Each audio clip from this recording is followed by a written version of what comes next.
Bom dia, hoje é dia 28 de julho e vamos para o nosso devocional do dia em que eu leio Manhã e Noite de Charles Spurgeon. Mas antes, vamos começar com a nossa oração. Jesus, Pai querido, que o Senhor esteja presente do começo ao fim deste devocional. Que o Senhor traga para essa live todos que precisam ouvir essa reflexão sobre a sua palavra que se encontra no Salmo 73, versículo 22 e em Atos capítulo 10, versículo 38. Espírito Santo, se for necessário que o Senhor coloque em minha boca qualquer palavra para esse devocional. Agradeço por estar conosco nesse dia. Amém, amém, amém. Então vamos lá para o nosso devocional do dia, começando lendo a introdução da Bíblia Spurgeon do livro dos Salmos.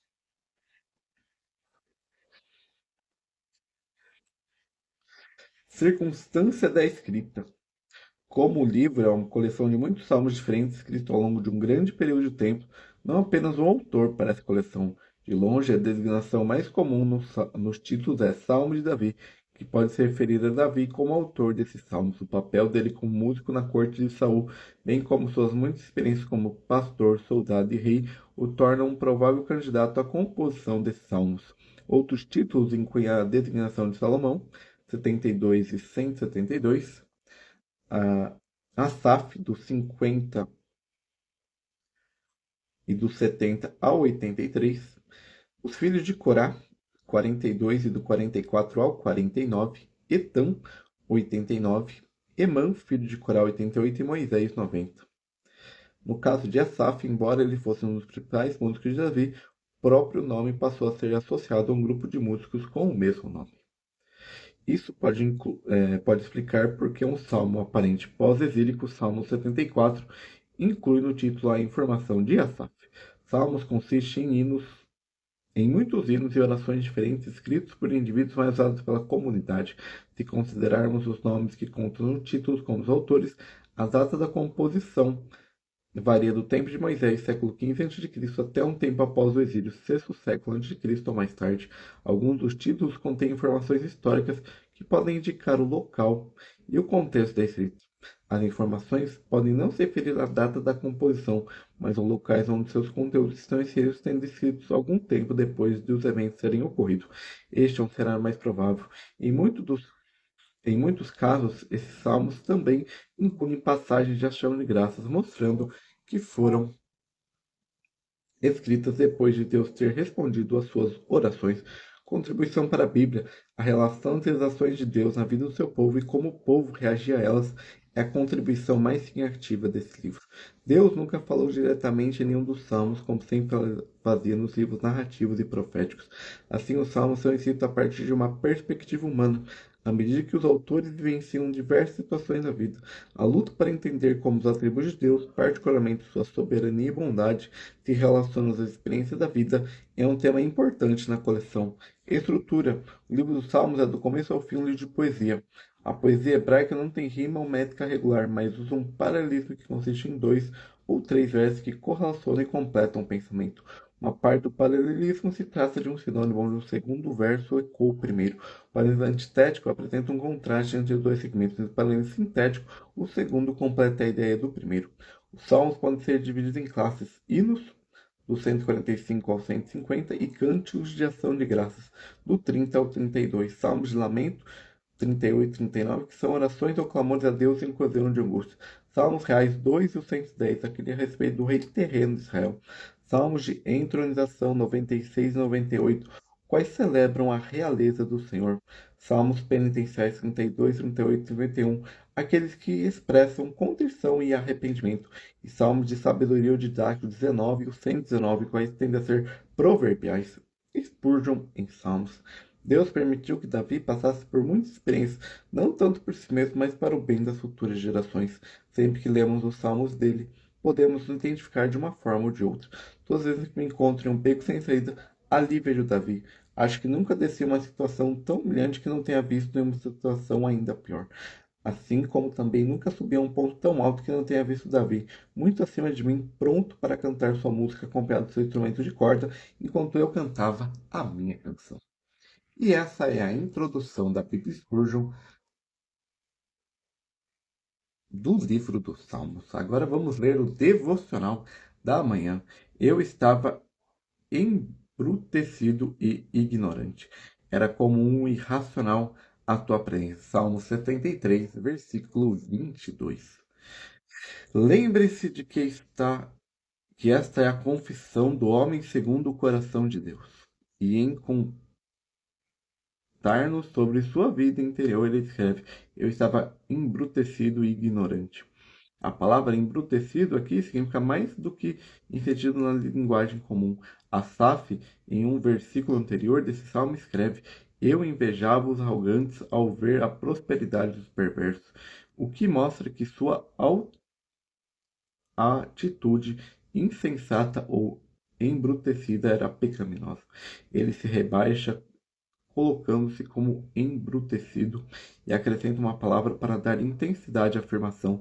Tão embrutecido que eu estava, quão embrutecido ele não pôde descrever. Foi um embrutecimento pecaminoso, um embrutecimento que poderia ser justificado pela frieza, mas que deveria ser condenado devido à sua perversidade e ignorância obstinada, pois ele havia invejado a prosperidade dos impie- impiedosos, havia esquecido o terrível fim que espera tais pessoas. E somos nós melhores que Asaf, a ponto de chamar-nos sábio?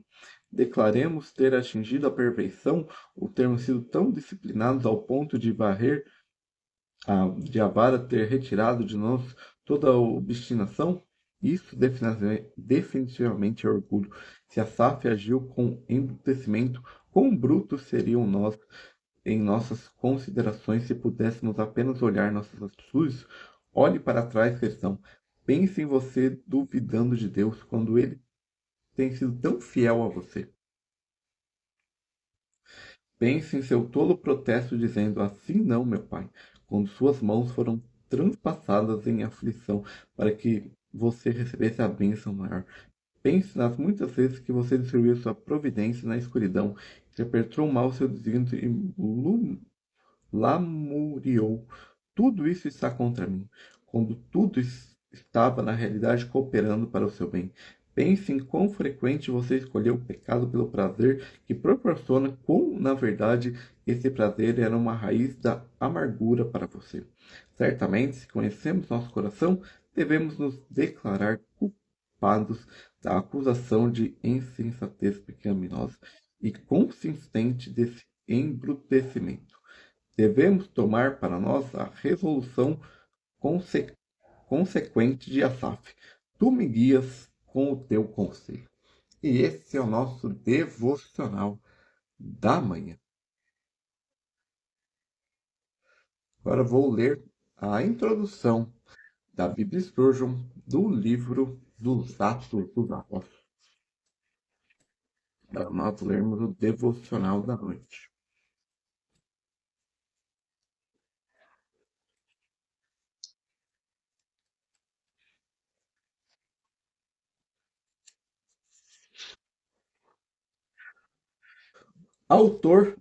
Os Atos dos Apóstolos, autor e período da escrita.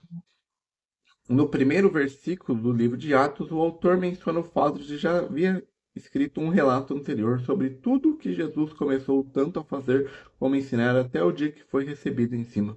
O Evangelho de Lucas, assim como o livro de Atos, é dirigido a um certo Teófilo. Portanto, conclui que o livro de Atos também se origina da caneta de Lucas. Já o pai da igreja de Irineu menciona que Lucas é o autor do livro de Atos. Vários estudiosos também apontam que o estilo e as escolhas das palavras em Lucas e Atos são muito semelhantes.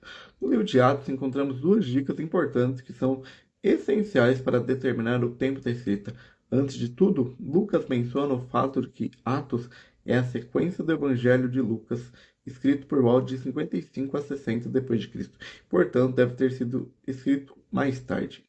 Em segundo lugar, Lucas menciona a prisão de 2 anos de Paulo em Roma no final de Atos. Portanto, o livro será escrito somente após o fim desse período. Geralmente se supõe que Paulo veio a Roma por volta de 60 a 61 depois disso. Assim, o mais cedo que o livro de Atos poderia ter sido escrito seria em torno de 63 depois de Cristo. Não tendo sido não tendo sido escrito muito mais tarde, pois Lucas menciona o resultado do caso de Paulo, o incêndio de Roma e a primeira grande perseguição aos cristãos em 64 d.C. Assunto e propósito dos escritos. Como já mencionado, o livro de Atos é a segunda parte de uma obra pela qual o autor deseja dar a uma pessoa importante uma visão geral sobre o início do cristianismo, ou seja, a vida e a morte do Redentor e o início da propagação da fé cristã. O título Atos dos Apóstolos não reflete muito bem a intenção de Deus que inspirou Lucas a esse relatório. Um título melhor seria Os Atos ou As Obras do Espírito Santo, ou porque ele é o verdadeiro personagem principal do livro. A presença e o trabalho do Espírito Santo são as marcas dominantes do livro de Atos. O livro de Atos também descreve o trabalho de dois apóstolos, Pedro e Paulo. Pedro é o personagem principal humano nos primeiros 12 capítulos. Paulo é a partir da segunda metade do capítulo 13. O centro geográfico da primeira parte é Jerusalém, da segunda Antioquia, onde foi formada a primeira grande assembleia de gentios convertidos. Lucas menciona Lucas nunca menciona seu próprio nome, apesar de ter acompanhado Paulo em mais de uma jornada, o que pode ser concluído quando lemos o pronome nós. Primeira jornada para a Ásia Menor, por volta de 46 a 49 d.C. Paulo foi acompanhado por Barnabé. Na segunda viagem para a Ásia Menor e para a Grécia, por volta de 51 a 54 d.C., por Silas. E mais tarde Timóteo se juntou a eles. Entrou de Lucas se uniu a eles pela primeira vez. Depois ficou em Filipos. Quando Paulo voltou a Filipos em sua terceira jornada por volta de 54 a 58 depois de Cristo. Lucas ainda estava lá porque agora temos outro pronome nós. Agora Lucas acompanha o apóstolo novamente a Jerusalém. Por fim, ele pertence àqueles que navegaram com Paulo de Cesareia até Roma. O livro de Atos é o elo entre os evangelhos e as epístolas. Suas, seu assunto e a intenção são bem resumidos pelas palavras do Senhor no capítulo 1, versículo 8. Mas recebeis o poder que vier sobre vós o Espírito, e serei minhas testemunhas tanto em Jerusalém como em toda essa Judéia e Samaria, e até a última parte da terra. Uma visão geral do conteúdo. A gente vai ler sobre o capítulo 10. Capítulos 10 e 11, Pedro e a conversão de Cornélio. E essa é a introdução da Bíblia Spurgeon para o livro de Atos. Agora vamos ler o devocional da noite, qual andou por toda parte fazendo bem. Atos capítulo 10, versículo 38. São poucas palavras, mas ainda assim um resumo primoroso sobre o Senhor Jesus Cristo. Não há muitas pinceladas, mas são os traços do pincel de um mestre. Isto é o verdadeiro, no sentido mais pleno, amplo e restrito quando se trata do Salvador e somente do Salvador, o qual andou por toda parte fazendo bem. Dessa descrição fica evidente que ele executou o bem pessoalmente. Os evangelistas nos dizem constantemente que ele tocou o leproso com o seu dedo, que ele ungiu os olhos do cego e, e em casos que eles pediram que falasse apenas à distância. Ele usualmente não concordava, mas ia à cama do doente e ali operava a cura. Este é uma lição para nós. Se quisermos fazer o bem, que façamos nós mesmos. Faça doações com sua própria mão. Um olhar ou uma palavra afável acentuarão o valor do donativo. Fale com um amigo sobre a alma dele. Seu interesse afetuoso terá mais influência que toda uma biblioteca de tratados. O método de Nosso Senhor fazer o bem explica sua atividade contínua. Ele não apenas fez o bem que estava ao seu alcance, mas andou por toda parte. Em sua missão de misericórdia por toda a terra da Judéia, dificilmente houve vilarejo ou uma aldeia que não tivesse se agrado por tê-lo visto. Como isto reprova o modo humilhante e ocioso como muitos cristãos servem ao Senhor. Cinjamos os lombos de nossa mente e não nos cansemos de fazer o bem. O texto não infere que Jesus Cristo saiu de seu caminho para fazer o bem, o qual andou por toda parte fazendo bem. Ele nunca foi impedido por perigo ou dificuldade. Ele procurava os alvos de seus planos graciosos. Assim nós devemos fazer. Planos antigos já não fazem respostas, tendo novos planos, pois experimentamos novos somos mais do que métodos comuns. A perseverança de Cristo e a unidade de seu propósito são também aludidos e a aplicação prática do tópico pode ser resumida nas seguintes palavras: deixando-vos exemplo para seguirdes os seus passos. E esse é o nosso devocional do dia 28 de julho. Mais tarde, às 8 horas, não, às 6 horas, nós temos o sermão semanal. Seja como André. Então, que Deus te abençoe nessa terça-feira, que Ele te guarde. Amém, amém, amém.